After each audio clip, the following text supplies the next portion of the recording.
Ano naman kami maniniwala sa ganon na nagsabit sa mga senador yung mga witnesses. At ngayon, yung Congress nga po, itinigil na yung kanilang investigation kasi may ICI na. Ang nagpapatuloy ng investigasyon, yung Senado, kung saan member kayo ng Senado. Only that, nasa minority na kayo. At yung mga senador, binanggit din ng mga testigo sa Senate Blue Ribbon Committee na pinamumunuan ngayon ni Ping Lacson. Mas credible naman po si Ping Lacson as Chairman Committee on Blue Ribbon Committee kaysa kay Marcoleta na inyo pong kaalyado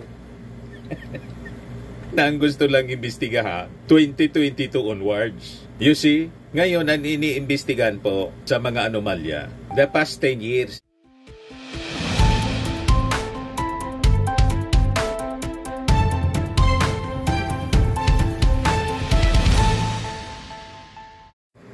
Hello po mga kababayan, si Dante Maravillas. Tuloy tayo sa ating podcast, Live with Dante M. Pag-usapan natin yung buhay-buhay ng mga senador at congressmen na nagsasabo ngayon. Hindi makatulog si Chis Escudero. Galit na si Chis Escudero. Gustong manakit. Tingnan ninyo yung mga post ni Chis Escudero 22 hours ago. Kapag nagturo ka ng daliri sa iba, may 3 daliri na nakaturo pabalik sa iyo. Patungkol mga kababayan kay Romualdez, kay Martin Romualdez. Wala man po tayong, ay naalala po kayo na nagturo si Martin Romualdez na kung sino. Wala man pong tinuturo si Martin Romualdez. Seldom nga po siya mga kababayan na magsalita. Kaya lang ngayon po na dinawit yung kanyang pangalan, siyempre karapatan man ni Martin Romualdez mga kababayan na idepensa yung kanyang sarili. At si Martin Romualdez mga kababayan, nag-resign na nga bilang speaker. Di ba? Ordinaryong congressman na lang si Martin Romualdez. Pero pinagtutulong-tulungan ng mga Duterte senators. Nadurugin si Martin Romualdez. Gaano ba kalakas ngayon si Martin Romualdez sa inyo? Akala ko ba si Martin Romualdez hindi threat sa inyong ambisyon sa pagka-presidente, vice-presidente? Bakit gusto ninyong durugin si Martin Romualdez?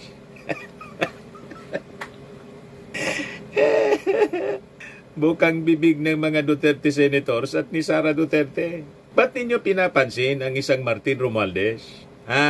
Yan ang tanong natin. Yan ang sabi ni Chis Escudero. Klarong-klaro po ang script nito. Ipitin ang 3 dating DPWH officials, pakantahin sa kanilang mema. Mema banggit lang na senador habang pinagtatakpan ang mga congressman na tunay kasabwat nila sa mga lugar na ginagalawan nila. Mema banggit lang daw na senador. Senator Chis Escudero says he believes that naming senators is merely a diversion to hide those truly responsible for the anomalous flood control projects while covering up for certain congressmen. Paano naman kami maniniwala sa ganon na nagsabit sa mga senador yung mga witnesses? At ngayon, yung Congress nga po, itinigil na yung kanilang investigation kasi may ICI na. Ang nagpapatuloy ng investigasyon, yung Senado, kung saan member kayo ng Senado. Only that, nasa minority na kayo. At yung mga senador, binanggit din ng mga testigo sa Senate Blue Ribbon Committee na pinamumunuan ngayon ni Ping Lacson. Mas credible naman po si Ping Lacson as Chairman Committee on Blue Ribbon Committee kaysa kay Marcoleta na inyo pong kaalyado na ang gusto lang imbestigahan 2022 onwards. You see, ngayon ang iniimbestigahan po sa mga anomalya the past 10 years. Diyan sabi ng mga netizen, sabi ni Evangeline Fermin, huwag nang magmalinis, pare-pareho lang kayo. Kung talagang matino ka, bakit pinigilan mo ang impeachment? Dapat tinayaan mo malaman at lumabas kung ano ang katotohanan na gusto malaman ng taong bayan. Sabi ng isa pa, explain mo na lang yung sayo, wag nang paikot-ikot kasi. Tama, ipaliwanag niya yung sa kanya, yung pagkasabit ng kanyang pangalan. Imbis na magturo ka, ikaw nagsasabi na ang nagtuturuan niya You have to remember, Anya, pag nagturo ka, tatlong daliri ang nakaturo sa'yo, mas parang applicable po sa inyo. Hindi kay Martin Romualdez, kasi si Martin hindi man nagtuturo. Narinig ninyo si Martin Romualdez na nagtuturo? Manang-mana kayo kay Sara Duterte. Pare-parehas kayo. Mahilig baliktadin yung kwento. Sabi ni SDDB Rara, mukhang TikTok edits ang resibo ni Kuya. Akala ko ba matalino yan? Sabi ni Maan Michelle, explain mo na muna paano mo na-gift yung $1 million ring ni Hart kung di ka kurakot. Nadamay tuloy yung asawa, si Hart Evangelista. Yung display din yun ang display, mga kababayan, ng kayamanan niya. Nadamay na tuloy. Yan kasi, di ba kabayan, sabi digdi sa sato, igwa kita ki matandang kasabihan kan magugurang, day magparairo, ngani day maramog ki udo. Huwag magaslaw para hindi madumihan ng tae. Day magparairo ngani day maramog ki udo. Ayan na nangyari sa inyo. Di ba? Masyadong matabil, masyadong magaslaw. Ayun, sumabog sa inyong pagmumuka yung mga kababalagaan na gawain ninyo. Sabi ni Engineer Amador, show all the evidence, hindi aka-aka lang. Sabi ni Ba Artes, syempre, clean little hands are good to see. Sabi ni Tam Gayaso, word of the day, scripted. Sabi ni Alan Paklit, ikaw ang alam ng marami at kung may alam na ka, isiwalat mo na rin. Tama, magpakita ng resibo. Yung mga nag-akusa sa kanya, nagbigay na ng resibo, inamin na nga niya yung report ng PCIJ at Rappler na tumanggap sa ng 30 million. Sa isang kontraktor, noong eleksyon, 30 million. Admission of guilt. O ngayon, inaakusa niya si Martin Romualdez, magpakita ka ng resibo. Kaya sabi ni Martin Romualdez, napakinggan ko niya yung naging speech ni Chis Escudero. With respect, what we heard was not an expose but a DDS script. The same recycled accusations we have long seen on troll pages in social media posts. Walang bago at wala ring katotohanan. Instead of answering the serious questions he himself must face, Senator Escudero chose to deflect. He did not deny the allegations against him. He did not explain his own role in flood control kickbacks. Imbes na magpaliwanag, nanisi pa. Yan ang ugali ng mga DDS talaga po. Kahit si Sara, imbes magpaliwanag kung ano-anong pinagsasabi. Iwas pusit, tapos aatake, maninira. Di ba? Ganon, mga kababayan ang style nila. Kaya sabi ni Martin Romualdez, malinaw naman ang katotohanan. Ang talumpati ni Senator Escudero ay hindi tungkol sa pananagutan, kundi para isulong ang kanyang personal na ambisyon. It was a performance designed to profess loyalty and service to Vice President Sara Duterte and to position himself as her ally for 2028. Natugaan siguro si kabayan na promisahan na ikaw niya yung aking magiging Vice President. Malabo na mangyari kasi talo na sila ni Martin Romualdez sa ratings. Si Martin 62% ang trust rating. Kaya nanggagalaiti sila. Si Piatos, 58 na lang. Si Chis Escudero, kapurit, 53. Ha? Diba? Malabo ang mga pangarap nila. Malabo na mangyari. Kaya overtime sila sa paninira kay Martin Romualdez. Pinagkakaisa ng mga Duterte senators, pati ni Sara Duterte. Koro sila sa paninira kay Martin Romualdez. Ang nangyari tuloy, lalong sumikat si Martin. Sa amin sa advertising, sabi nga, good publicity, bad publicity is publicity.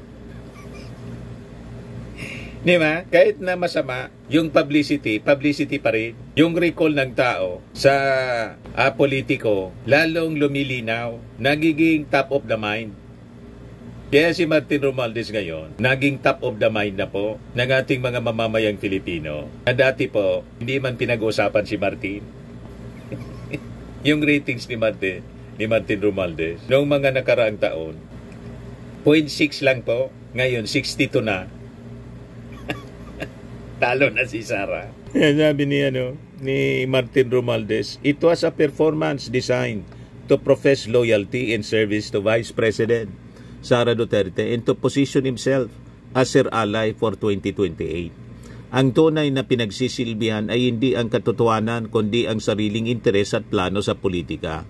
For my part, I will continue to cooperate with every impartial investigation. My record can withstand scrutiny. Wala akong tinatago. As for Senator Escudero, kung tunay na pananagutan ang hanap, sa presinto na siya magpaliwanag. Paliwanag ka sa presinto, hindi yung kung ano-anong kwento. Tama. Ito naman yung official statement ni Martin Romualdez doon sa akusasyon ni Sara Duterte. Sabi ni Martin, narinig ko ang mga akusasyon. Diritsahan kong sasabihin, hindi totoo na ako'y tumanggap o tumatanggap mula sa illegal na sugal.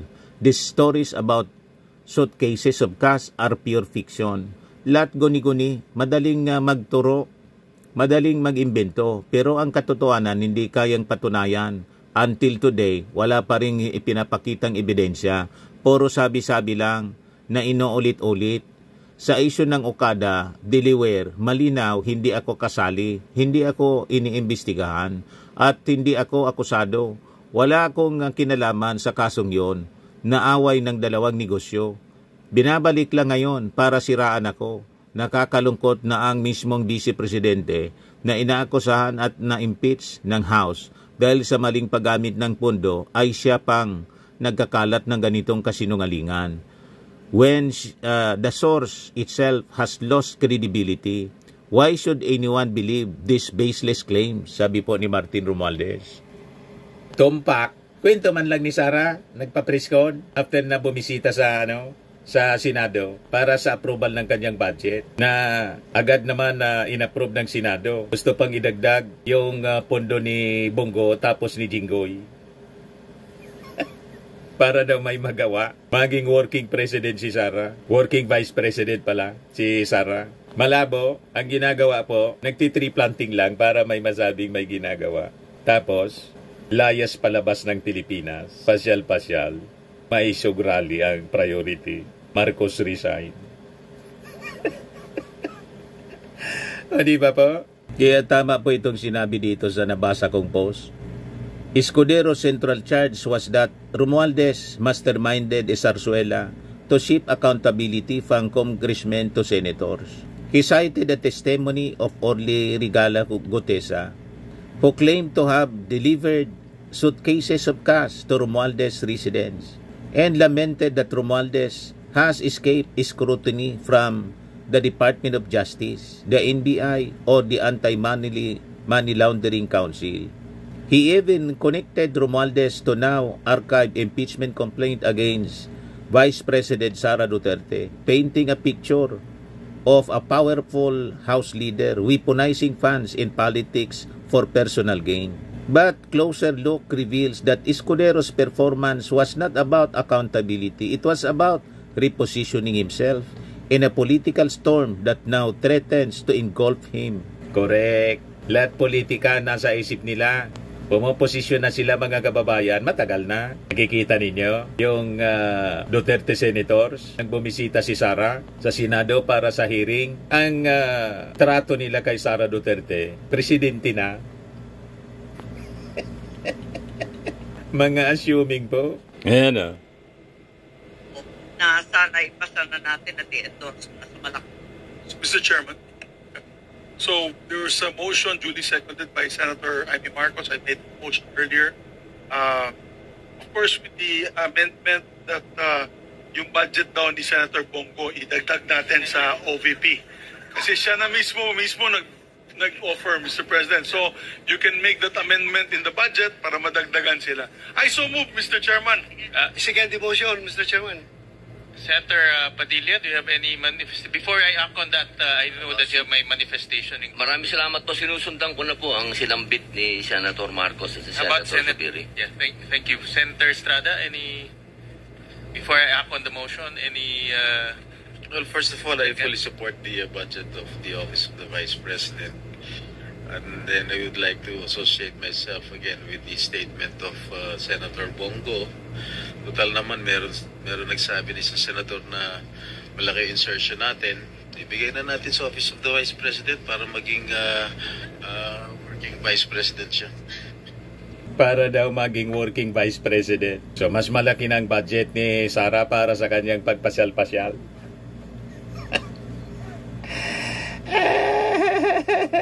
So, balikan natin ito. Sabi dito, first, Escudero has yet to convincingly explain his own entanglements in the flood control mess. Centerways Construction, one of the government's top contractors, admitted donating 30 million pesos to his 2022 campaign. Data shows the firm bagged at least 53 flood control contracts worth over 5 billion pesos from 2022 to 2024. Most clustered in his home province of Sorsogon. Escudero insists the donation was personal and unconnected to Centerways contracts. But this defense collapses under the weight of the Omnibus Election Code, which prohibits candidates from receiving contribution from individuals or companies holding government contracts. Correct. Depensa ni Chis Escudero kahapon sa kanyang privilege speech. Yung ibaan niya na mas nakakataas nga sa akin, ganun din yung ginawa, tumanggap. So ang ibig niyang sabihin, pag tumanggap yung iba, tanggap na rin siya. Admission of guilt, mga kababayan. Hindi ko nga maintindihan kung bakit hindi pa gumagalaw yung Commission on Election. Di ba? Violation ng Omnibus Election Code. So, ang ibig niyang sabihin, mga kababayan, pag ginagawa ng iba, puso, gagawin na rin niya. Di ba? Yun ang pinupunto ni Chis Escudero sa kanyang privilege speech. Pag ganyan ang uri ng logic, mga kababayan, hindi malayo na sabihin natin, pag may mga senador na tumanggap ng kickback, kasi yun ang kalakaran, diyan naman ang problema niya kung tumanggap din ako ng kickback. By analogy, ganun.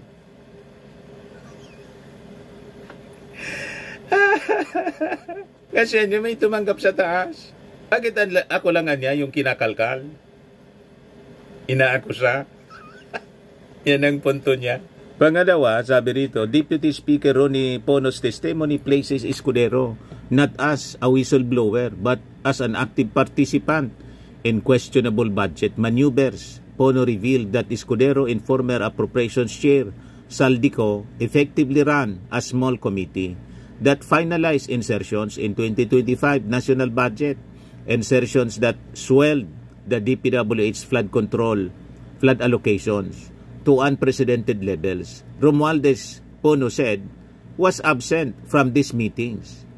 By Pono's account, Escudero was not cleaning up flood control corruption. He was penciling it in. So yun ang dapat pinapaliwanag, imbis magturo, yun ang dapat pinapaliwanag ni Chis Escudero. Hindi man niya ginagawa. Ang ginagawa niya, magturo, tinuturo si Martin Romualdez, mastermind daw si Martin, ng lahat ng kaguluhang ito. Si Chis Escudero, nahuli kampo na pumunta sa Congress. Na-publish po. Ayan pakinggan natin yung report ni Corina. Mas tumindi pa ang espekulasyon sa umano'y budget ins ni SP Chis. Nahuli kam kasi ang kanyang pagbisita sa Kamara not once but twice. But twice. Ulitin natin. Not once but twice. Budget insertions ni SP Chis. Nahuli kam kasi ang kanyang pagbisita sa Kamara not once but twice sa kasagsagan ng BICAM deliberations sa 2025 budget.